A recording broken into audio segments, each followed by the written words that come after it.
15వ అధ్యాయం 11వ వచనం నుంచి. ఇది అందరికీ మనకు తెలిసిన కథ.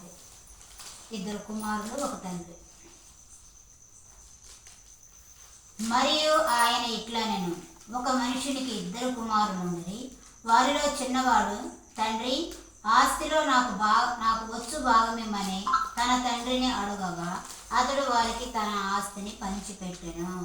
2 కుమారులు ఉన్నారు, మా ఆస్తి మాకు కావాలి, పంచిపెట్టండి అని అడిగింది.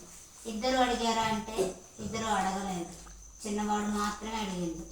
నీకు ఇంత ఆస్తి ఉంది కదా, ఇంత ఆస్తిలో నాకు వచ్చే భాగం ఏదైతే ఉంటుందో నాది నాకు ఇచ్చేసేయి అడిగిండు. సో తండ్రి కూడా ఓకే, 2 ఆస్తి ఉంది, ఎప్పటికైనా నేను పంచిపెట్టాల్సిందే, ఎప్పటికైనా ఎవరి వాళ్ళకి కావాల్సిందే కాబట్టి అని చెప్పేసి ఆయన ఆస్తి ఆయనకి ఇచ్చేసింది. చిన్న కుమారుడు ఆస్తి ఇస్తే మనం ఏం చేస్తాం? అడిగితే వడ్డీకి ఇచ్చుకుంటాం, లేకపోతే దాన్ని ఏమన్నా పొలం వేసి ఎక్కువ చేయాలని ట్రై చేస్తాం.